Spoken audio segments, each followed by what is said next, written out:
Morning, everyone. I am Charyan from first year MBA Tech. And I'm Apurva from first year Farm Tech.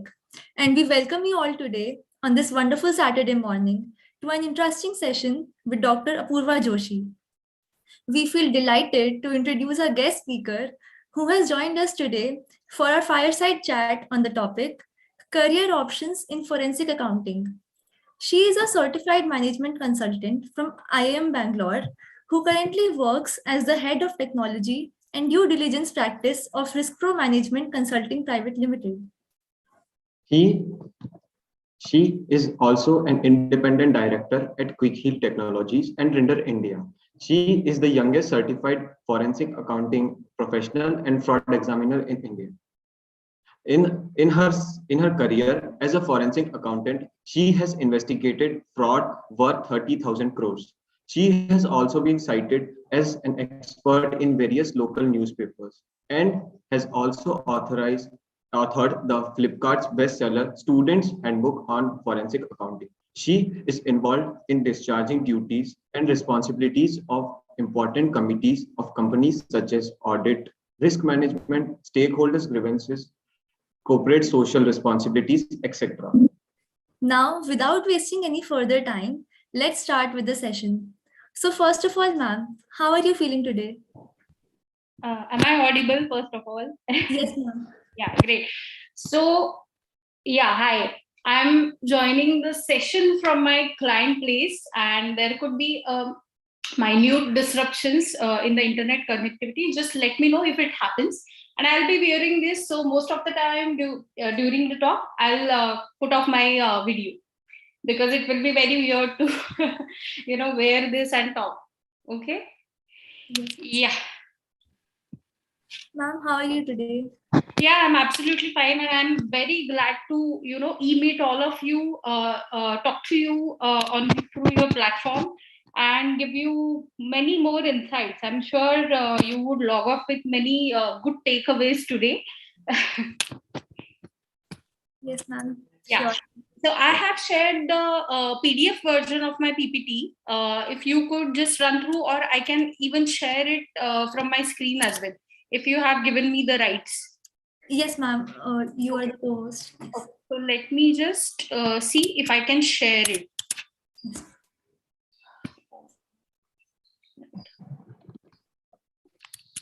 Just a second.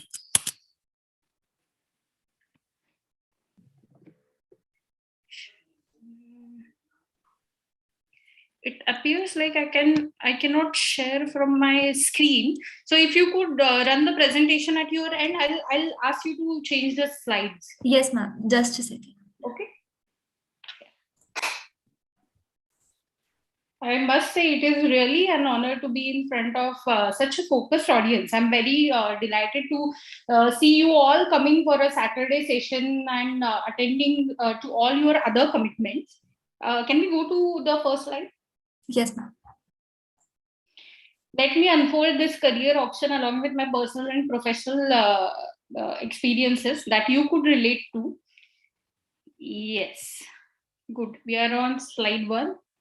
Okay, fine. So as you could see on the slide, according to various researches of India Forensic, it is concluded that India loses almost 6% revenue of its GDP as the cost to frauds, which is already $180 billion.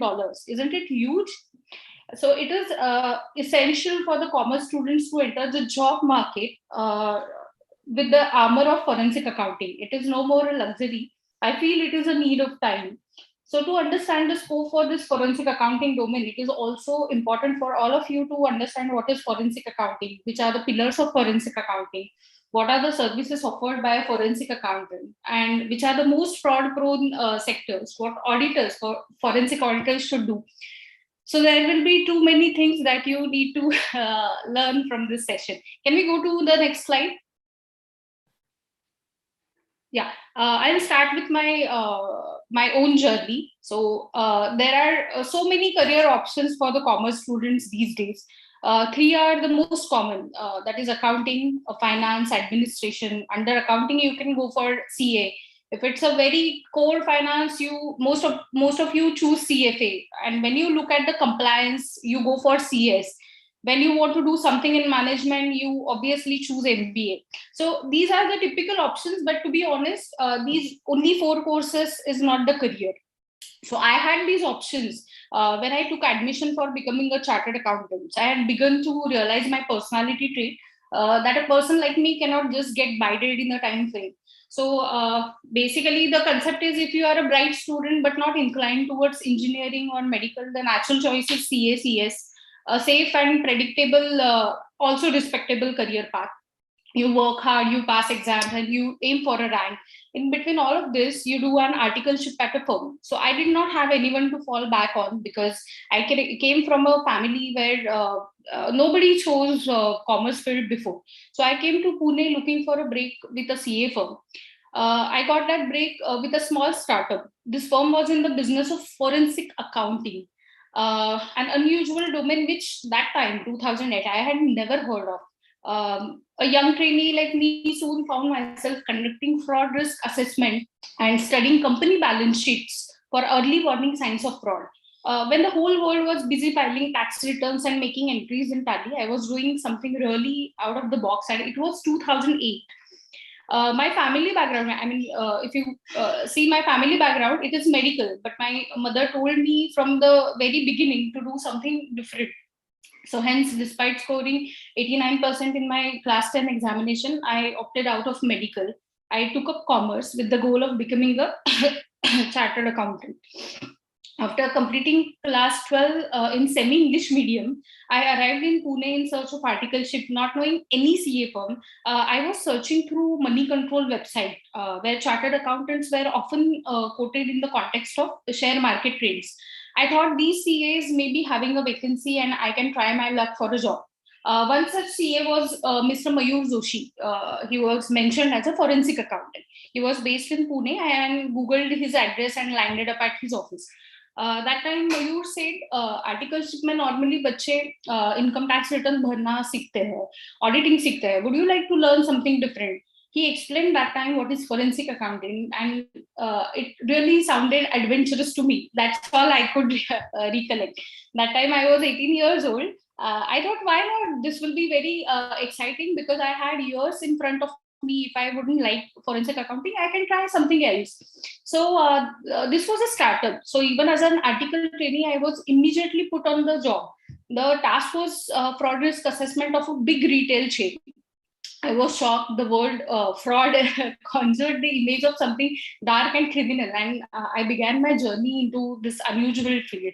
That time I traveled to Bangalore for my first assignment with my boss. For 8 days, we scanned the retailers' accounts and ran analytical tools on their servers. Everything seemed to be in order. There was only one thing left to do, which is a physical inspection of the inventory.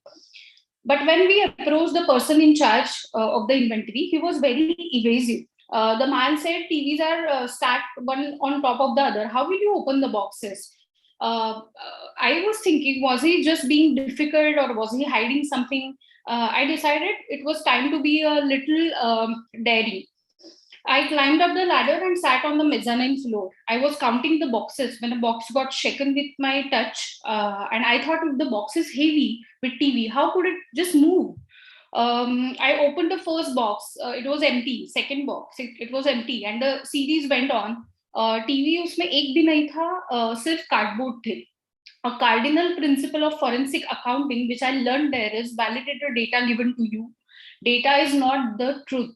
While climbing down, I accidentally broke a box of detergent powder. I was worried what to do now. Should we offer to pay for it? So my boss advised me to keep quiet and see what procedure the store follows. So the box was taken to auction room and sold to one of the employees at almost 80% discount. So that time we realized this could be another modus operandi for fraud. That was the first time I experienced inventory frauds and understood that inventory frauds are absolutely common in retail chains, manufacturing units. So this was my first assignment, which was an eye opener for me. Fraud was not something just committed only by politicians or a high net worth people. Ordinary people like you and me could also be cheating their employers. A typical example is a salesman might give false bills for petrol, a purchase manager could leak information to a rival, a chief finance officer may siphon money into his personal account. That time I realized that fraud is like a god, it is everywhere. But also I realize a difference that we cannot pinpoint the presence of god, but we can pinpoint the presence of fraud. So one way to do this is to scan a company's balance sheet. As apart from employee fraud, the second and bigger kind of fraud is by management itself. Figures are manipulated in order to show better quarterly results and push up the price of their stocks. To check this, the ICAI, Institute of Chartered Accountants of India, ARF, Accounting Research Foundation, was conducting a study titled Early Warning Signals of Corporate Fraud in partnership with my firm.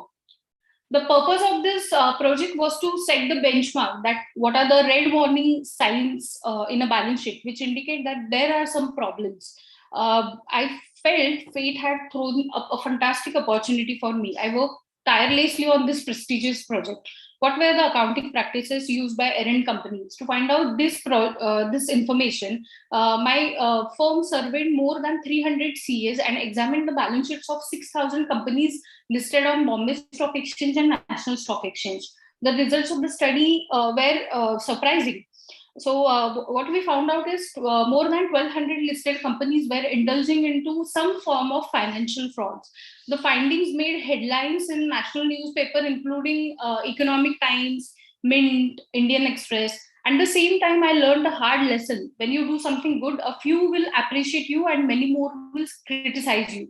We started getting calls from government officials and regulators. At the same time, there were many who doubted our findings. The report was published in September 2008. 4 months later, the Satyam scam broke, and suddenly forensic accounting was hot. There were endless inquiries from the media, invitations to speak on television. And my boss, Mr. Mayur Joshi, was invited by CBI to advise the multidisciplinary investigation team investigating Satyam. That was the day I found my idol. I decided that I want to be something like my boss because he was everywhere on the TV and I was very fascinated with the interviews.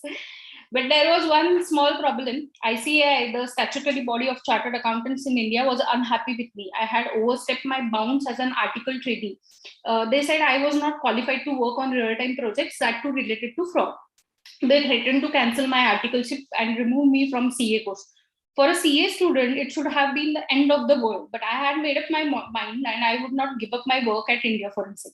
I was clear that I will make a career in forensic accounting. So I took that risk. Someone suggested me to do a PhD. Another option was joining one of the big four accounting firms. Neither of the options appealed me that time. I decided that CA or no CA, I would acquire all the knowledge available in the field. I enrolled for various online certifications, including CFAP, Certified Forensic Accounting Professional, CBFA, Certified Banking Forensic Accountant, CAV, Certified Anti-Money Laundering Expert. I took up these courses to prepare my base since my ultimate goal was to appear for global certifications as well. At the same time, I decided to master the technical side of the profession. I mean, both software and hardware tools. One such tool is Encase, a small device which looks like a pen drive, but much more potent. Once inserted into your laptop, it can take a ditto image of that hard drive. In fact, when you run the program, it will even retrieve the deleted data and email history. It was a difficult tool to learn, but I persuaded it and I learned it. The issue with ICI faded away and I continued with my articleship, but continued to toil for other courses. In October 2008, I became the youngest certified fraud examiner, certified forensic accounting professional in India. That time I was just 20 years old. What really helped me clear the tough papers was the practical knowledge. The learning from my articleship was every case is a challenge, but over time you can see the pattern in any case. I also realized that forensic work needs your observation and quick wit. Every case is different. So a person put to the job of investigation needs a different approach. 3 years quickly passed by, and by mid 2011, I had completed my articleship. I would soon appear for my CA final examinations. I could continue working with the firm and advance my career, but I had other plans. I decided to start my own venture in order to see my potential. to walk on a new path without the support of my seniors. I had made up my mind and to do something big and bold, something that would make me known. I decided to focus on women in the domain of forensic accounting. I interviewed several such professionals who had very interesting stories. But would a book on such a niche domain appeal to the general public? I thought it would be better to set up a news portal about fraud. At that time, I knew three top names: Express, Times, and Today.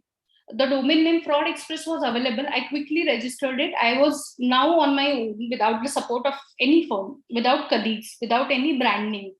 After leaving my firm, I realized it is not easy to get an assignment when you don't have a team.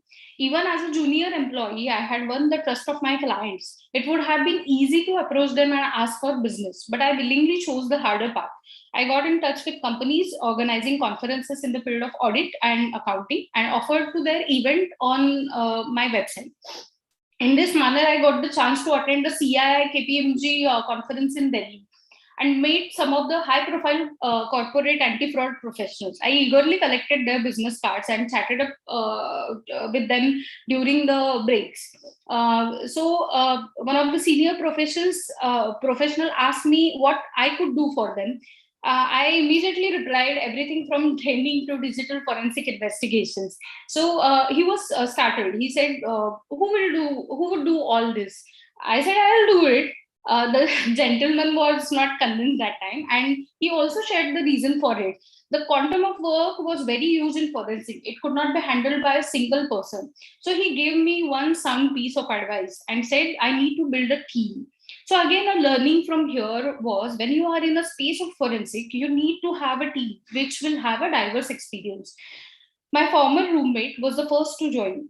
She was very good at finance, and the first thing she did was to make a business plan for the digital media venture. This is the first step if you approach to investors when you are in a startup phase. This plan was presented to a group of investors called Mumbai Angels.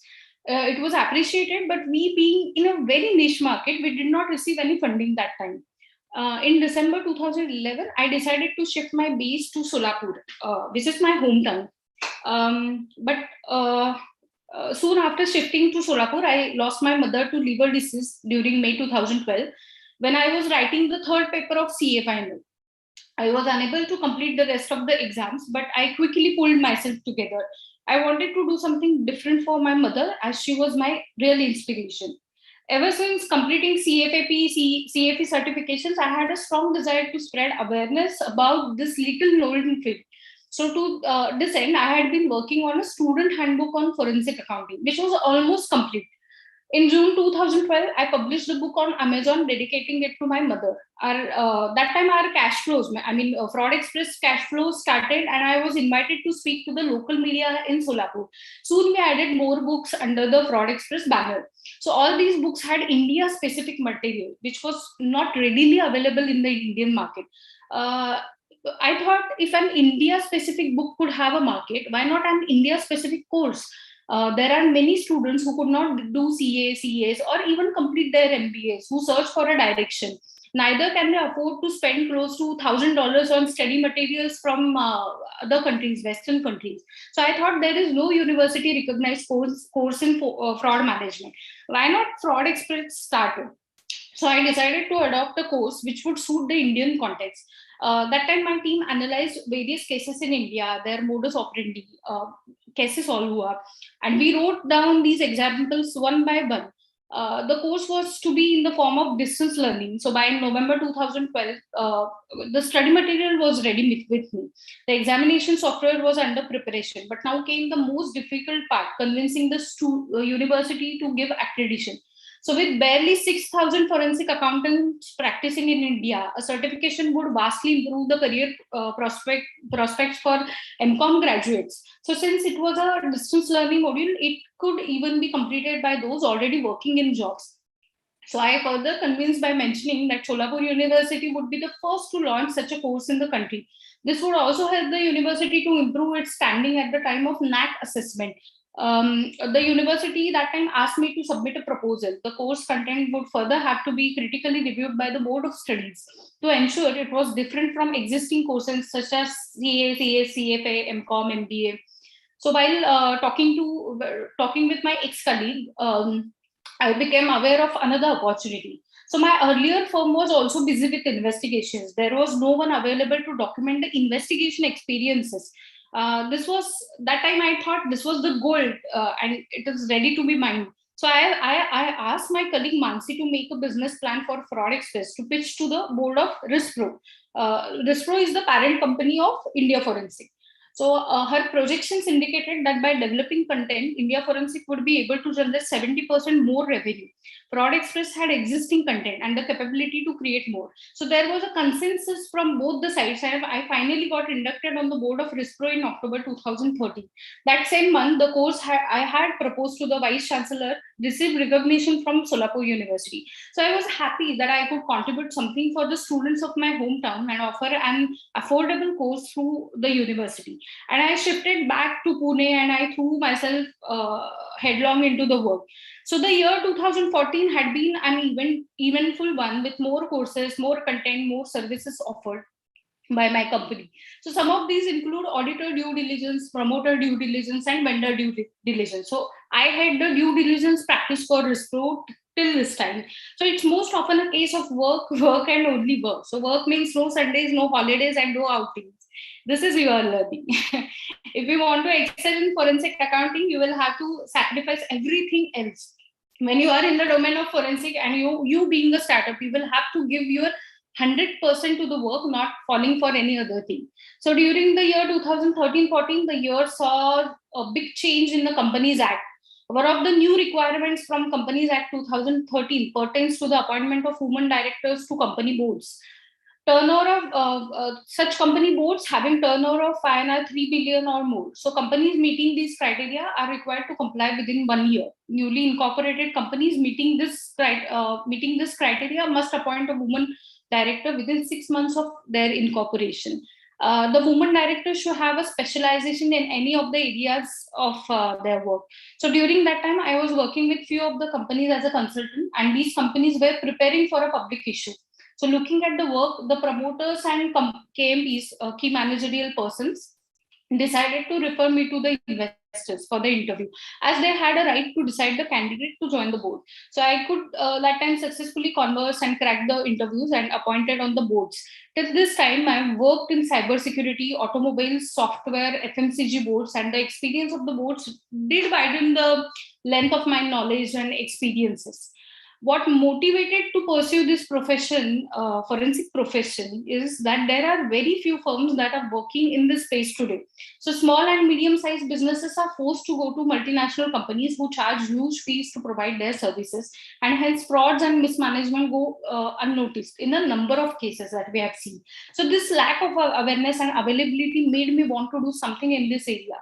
The other thing that drove me was the lack of women professionals working in this field. The profession still is extremely male dominated in India, and women are quite discouraged to choose this field as a career option. So it really motivated me to continue this profession for last 13 years. Can we go to the next slide? This is all about the journey till date. So let's also understand a bit about the forensic accounting. If you go by definition, which was set by American professional and much researched by Westerners, it is challenged and then redefined by fraud examiner Joshi. So forensic accounting involves the integration of accounting, technical, and investigative skills. Forensic accountants have to sniff out fraud and criminal transactions in banks, corporate entities, and from any other organization's financial records. Having said that, forensic accounting is a specialization which starts where the regular audit ends. It is my experience. It is undoubtedly one of the highest paid professions across the globe. Can you go to the next slide? Yeah.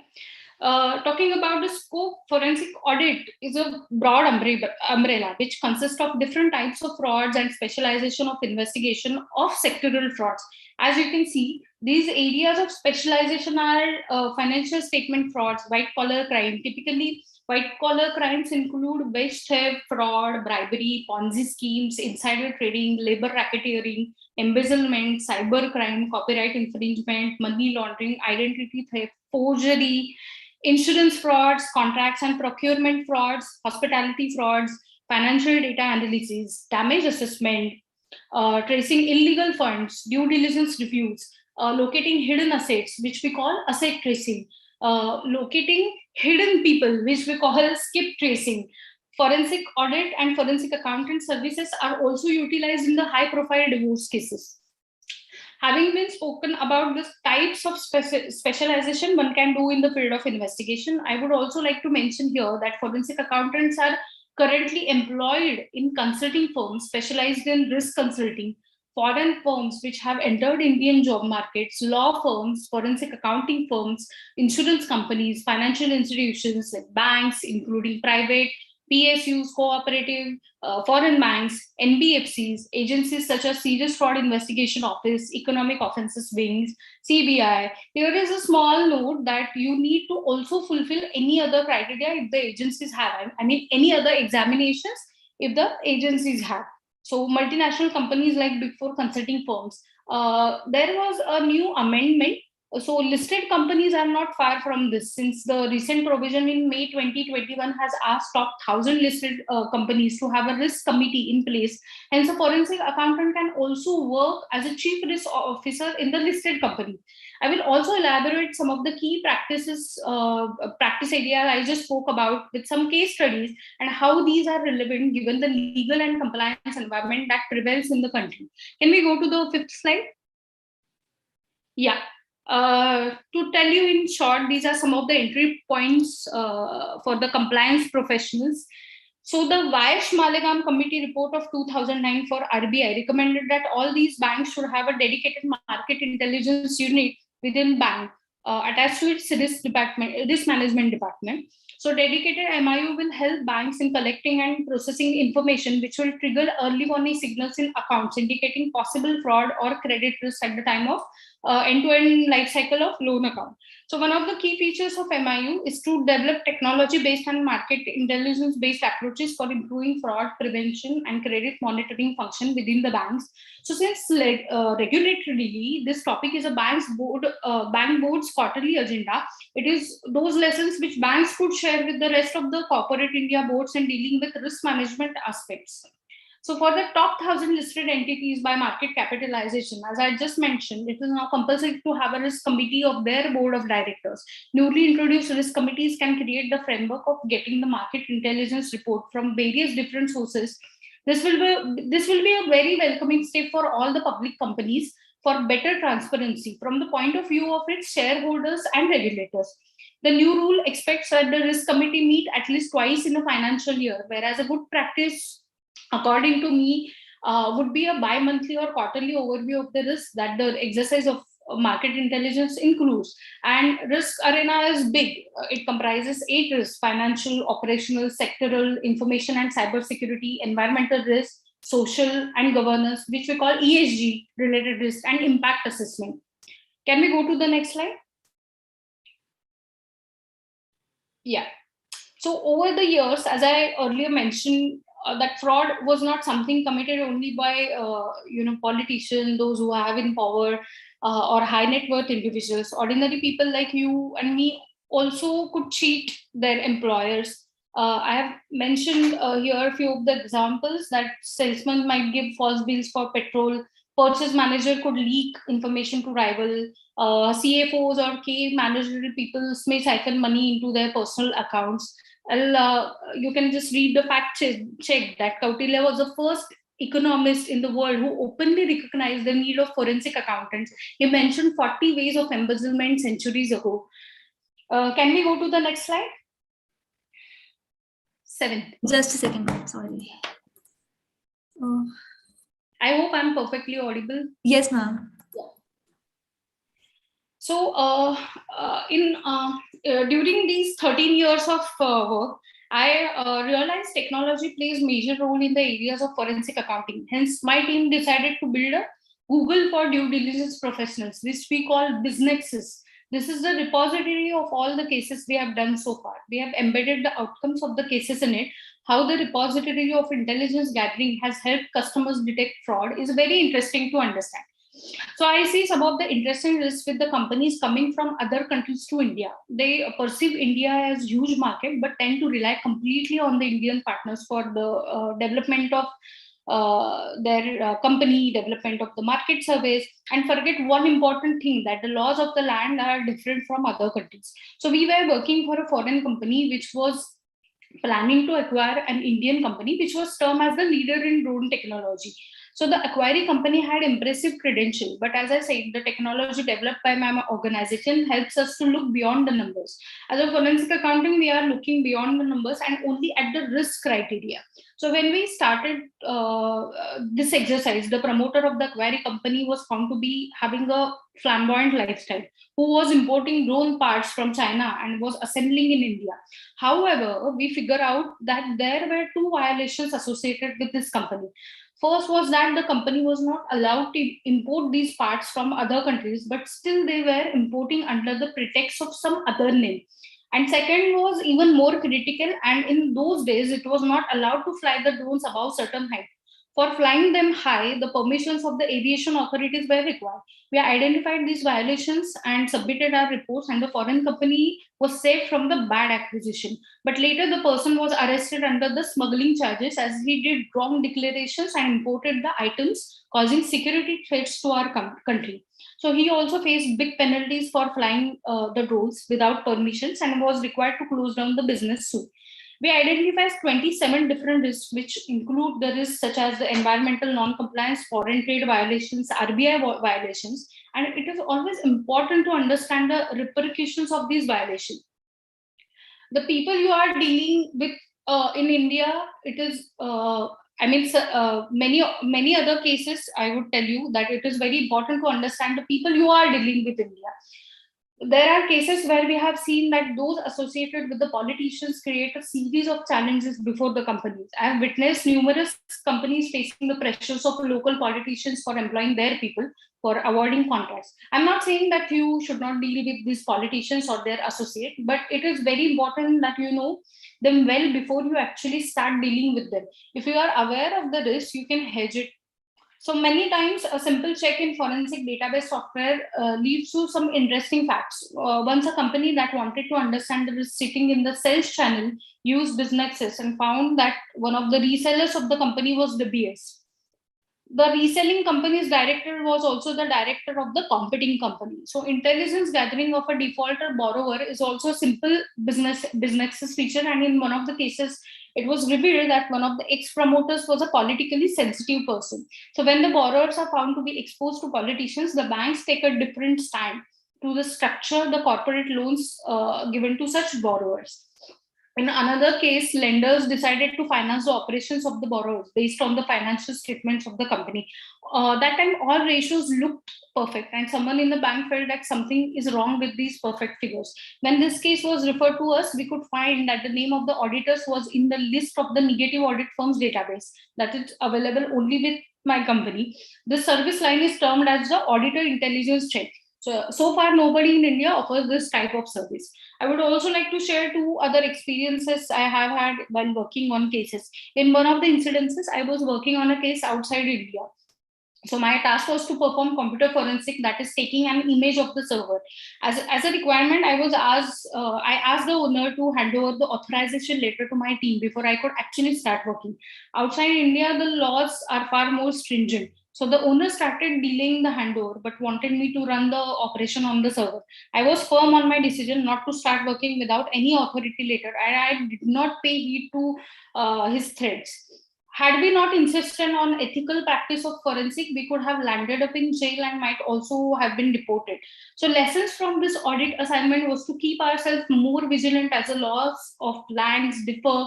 We have to keep in mind the law of land where we are conducting the forensic audit and review. In another incident, I was working on one of the big assignments of a listed company in a case of employee fraud. We later came to know that a person in key position was a part of fraud. He tried to distract the team and even tried to offer us extra money to share the findings with him in advance. Even offered money to my other teammates to destroy the evidences. But we still insist on ethical practice and could do justice with the case and with those who were already in problem due to their employees. So there are very few firms that are working in this space today. As I said, small and medium-sized firms are discouraged to go to multinational companies due to the hefty fees. So many of the frauds incidences go missing. So this lack of awareness and ability made my team want to do different kind of assignments in this area. Can we go to the next slide?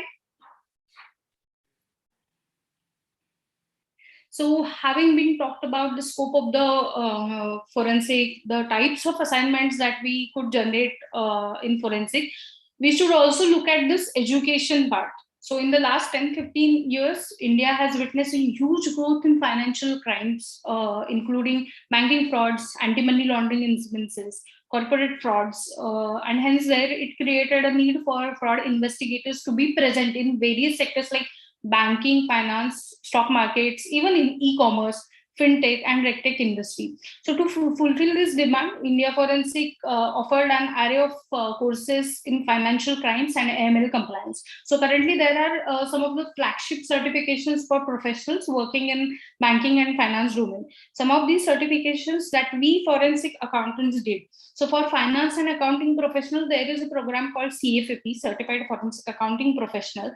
So this course covers the overall concept of forensic accounting and forensic audits. It majorly covers in detail the frauds in the corporate sectors like inventory frauds, financial statement fraud, asset misappropriation, bookkeeping frauds, and even some of the glimpses on sectoral frauds like stock market related frauds, frauds in IT sectors. It also puts light on the regulatory aspect of fraud investigation. As I said earlier, it also covers forensic audit, which gives the practical approach to the professionals. The best part here is that professionals may find a lot of case studies, including the real ones like Satyam, Enron. So the aspirants who want to do, or the professionals who are working in corporates, financial institutions, accounting audit firms, even insurance companies may pursue these kind of certification to enhance their knowledge in forensic accounting. Next, I want to focus on one of the major sector which is bleeding heavily due to the rise in frauds, that is banking sector. According to the report of RBI, frauds in private sector banks nearly doubled in the fiscal year 2020. These include NPA frauds, internal banking frauds, and even digital frauds like e-commerce frauds, credit card frauds. So banks are in dire need of forensic accountants having knowledge and skill sets in fraud investigation. To cater to these needs, India Forensic introduced certified banking forensic accountant, which will actually help aspirants to understand forensic accounting frauds and failures in banking sector, whether NPA frauds or internal banking frauds, how to conduct and set up market intelligence teams. They will also get practical knowledge on investigative techniques to find such frauds and investigative processes to conduct the audits. So as this course is more practical oriented, aspirants will learn how to draft a forensic audit report and what litigation framework to follow when conducting such audits. It also includes some part of online frauds like e-commerce frauds, credit card frauds. So this course is for those professionals who are already working or who want to enter into the domain of for fraud risk management, credit risk, market intelligence. Those who are already working and want to work in AML, KYC, extended due diligence can definitely think of certified anti-money laundering expert. This course has got national significance as it is the most popular, very well recognized course in anti-money laundering segment. So this course basically covers three different aspects of AML. Conceptual aspect where we get to know definitions, stages, methods, and technique of money laundering. Second is the regulatory aspect where it covers India as well as global regulations on anti-money laundering. But the third aspect is very important, which is a practical approach towards AML, where it talks about how banks carry KYC risk remediation, transaction risk assessment, transaction monitoring, SAR or suspicious transaction reports filing. So today, members who cleared out or who will still pursuing the course work in 50 plus institutions in India. These include MNC banks, MNC corporations, private sector banks, nationalized bank, auditing, accounting firms, foreign firms which have come to India, and even IT sector companies and fintech companies. So I've seen a lot of members from India Forensics are lawyers, CAs, CS, cost accountants, and banking and finance professionals who are working for roles in forensic accounting and fraud detection, AML compliance. So many of these members are currently in top level management as well. India Forensic also have members abroad where they work in risk management and AML domain. Currently, India Forensic has also launched some e-learning courses of financial crimes and compliances for freshers or students who are still pursuing their graduation or post-graduation, who are also interested to enter into the field or KYC AML. So these courses include risk-based approach to KYC AML, shell company investigation, digital laundering, e-commerce fraud specialist, foundation course on forensic accounting. But I would strongly suggest you here that treating these courses as an addition to your skill set. These courses are not the end, but it would be an addition to your skill set. You'll never find a bank or a company willing to suffer losses from non-compliances, frauds, and crimes. Hence, they are in need of anti-fraud professionals who will assist them in not only detection of such crimes, but also set up anti-fraud policies and early warning signs detections mechanism. So look at these courses as a skill-oriented rather than knowledge-oriented.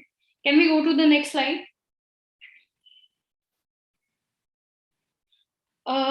Qualities of a forensic accountant. This is one of the common question asked to me in every talk. So generally, every student should try to understand his or her work style.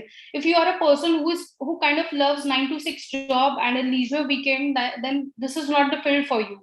Your attention is ever demanded, and there are problems during the audit which you haven't imagined, or issues that you need to address that do not form a part of your audit checklist. So if you are up for taking risk and work passionately, then yes, this field might interest you. Some of the skills a person should have to become a good forensic accountant are detail-oriented approach towards a case, interviewing skills, which includes good listening skills too. Analytical skills, of course, the skills are sharpened over a period of time. Those traits do not come by birth. Talking about the analytical skills, the forensic accountant would then use those analytical skills to construct a picture of what kind of financial crime may have taken place in order to present that evidence to others.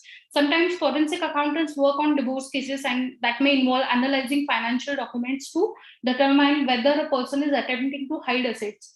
Communication skills, they may work closely with law enforcement and court officials. Some forensic accountants act as expert witnesses, and this means they must have the ability to summarize complex and sometimes technical ideas for a jury and clearly explain their bearing on the overall case. Strong writing and speaking skills are critical for a forensic accountant. Creative thinking, problem solving skills, and I feel it is important for people in forensic accounting to be adaptable and solve problems effectively. The course of an investigation may change quickly based on new information or some other factor. So a forensic accountant needs to have the creativity to imagine various scenarios and possibilities and consider whether they are consistent with the evidences. I would insist on the common sense. You should have an intuitive understanding of the way the world works and how people move through it. This can be developed and refined. The more time you spend on the street and the more attention you pay to details, the sharper your street sense will become.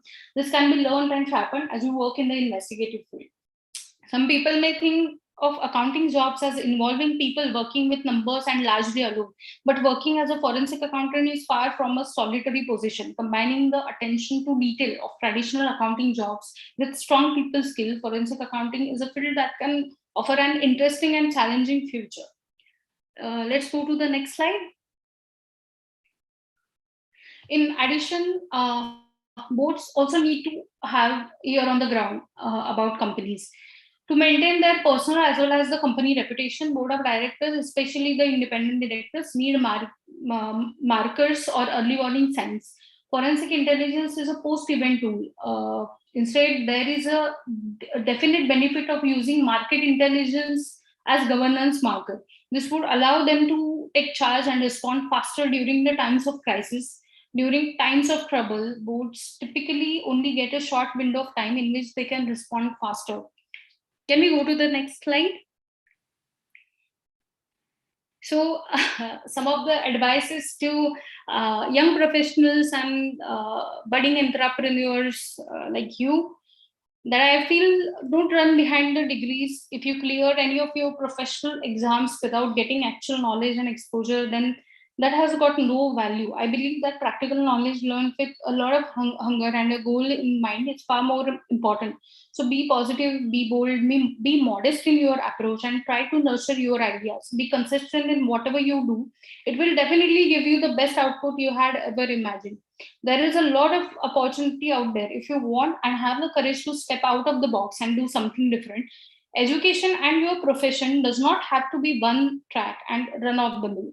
For instance, because of the rising number of white collar crimes across the globe as well as India, opportunities in forensic accountancy is on the rise. It is indeed becoming the need of the hour. So at the end of the day, specialization always takes a student a notch higher than their competitors. And this learning, which I have already applied, learned over the period, is teamwork is essential. Get good mentors on board, ask for help, do not shy away from this asking, because it will take you to a long way. And to end to this presentation, you can go to the next slide, and I have given the contact details to you.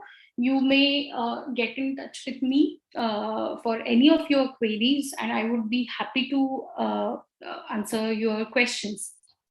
Thank you so much for your patiently hearing me. Thank you, ma'am. That was a very informative and interesting presentation. We definitely learned a lot from it, which ignites some curious things about this topic. Yes, I'm open to any questions you have.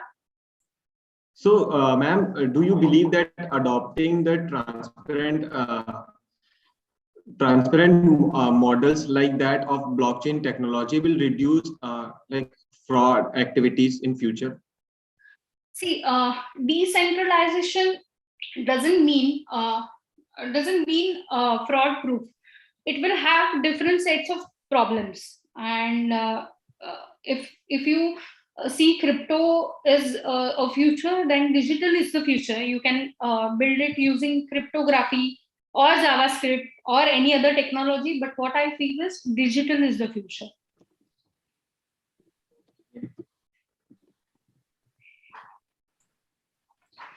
Many of the students also ask me about the challenges as a woman professional. So I have faced different challenges during working in this field. So women professionals need to devote almost 2x efforts to a task compared to the male professionals in the domain. Lack of skilled resources makes it tough to practice in small cities. So if I want to go and practice in my hometown, that is Solapur, then lack of skilled resources would make my job a bit difficult. Support of family members and workplaces is also essential for women professionals. Fortunately, in my case, my family was explicitly supportive, and they believed in everything I did, everything I do, and still they encouraged me to pursue different levels in the domain of forensic accounting. Managing the work and life balance, managing the stress is quintessential. And I see many of the women professionals leave this field due to the mismanagement of the work-life balance. So these are some of the typical challenges that the women professionals in this field face. So, ma'am, I definitely feel that you might face stress and in your daily life. Like, so how do you manage stress and your work-life balance? How do you manage it? I tend to resort to some of the activities that I love. I love to network. I love to meet different people from different professions, because it also goes to our trade, to market intelligence, because you need to know each and every trend in every industry. So you need to have your contacts in every industry to understand what new is going on, what are the laws, whatever that is new, and that you can also that you will learn from networking. That I love, and that is how I de-stress myself.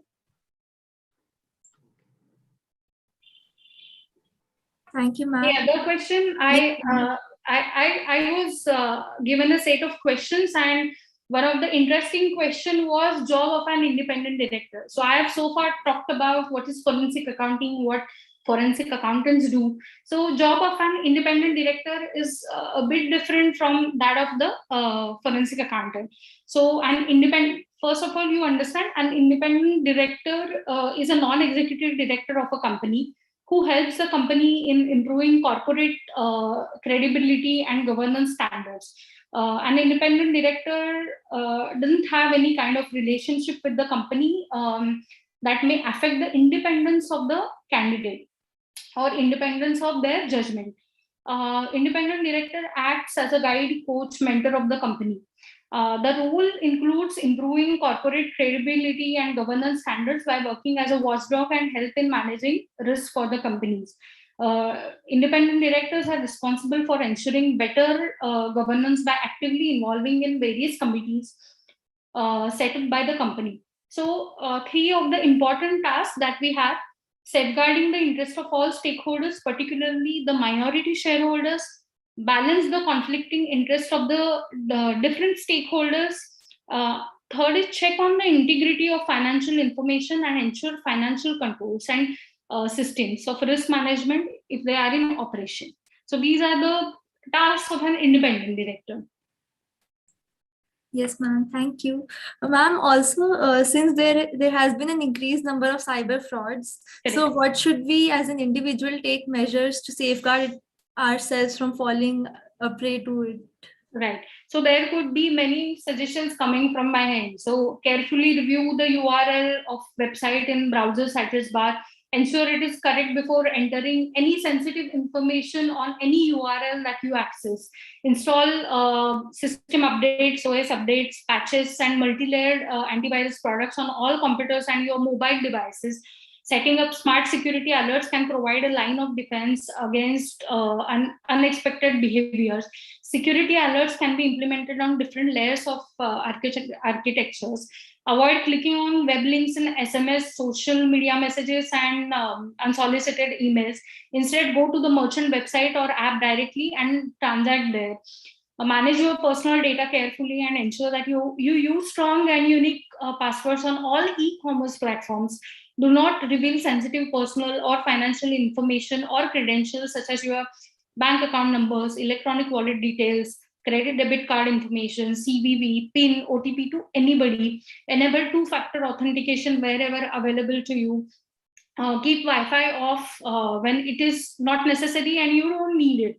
Allow password resets for users who forget their passwords to prevent written passwords left in vulnerable locations such as office desk, kitchen, anywhere. Backup your data consistently. Set up different firewalls. Maintain good cyber hygiene is all I can say. Yes.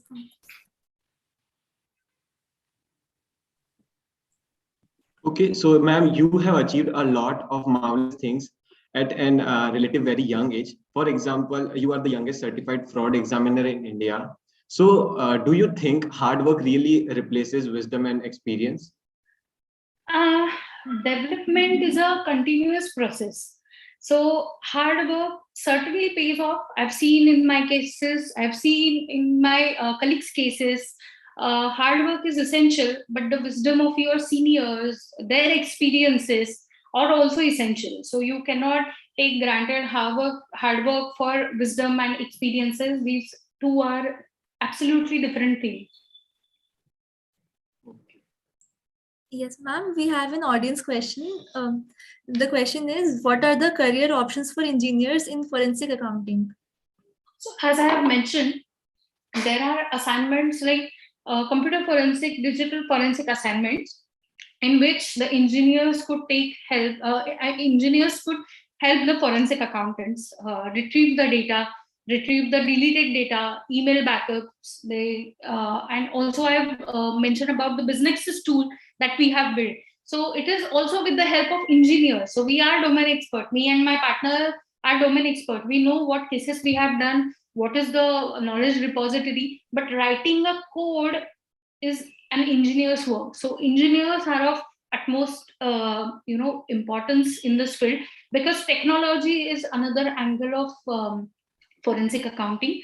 And with the help of technology, fraudsters are getting advanced these days, and we have to change our investigation techniques according to the changing trends.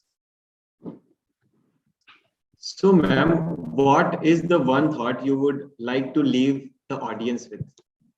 So I have so many thoughts I have left here at the end of my presentations. So work on your ideas, work consistently on your ideas, do something different, do something out of the box that will help you stand, different from rest of the world. And also do not shy away from getting help. You are lucky that in this area, that in this era, there are investors that are available to you, right from angel investors to the PE, VC funds. At the time when I started Fraud Express, we had only a small number of investors, and they had stricter conditions. But now, with the help of investments, right mentors, startups are hitting the IPO market that you have seen. So think big, work on your ideas, get a good team with a diverse experience. That's all.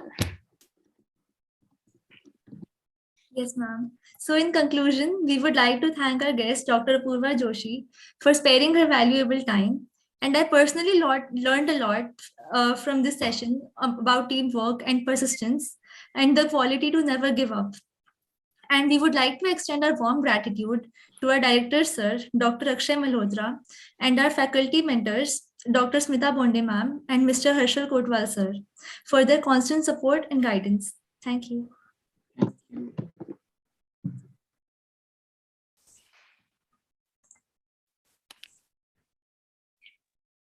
May I log off?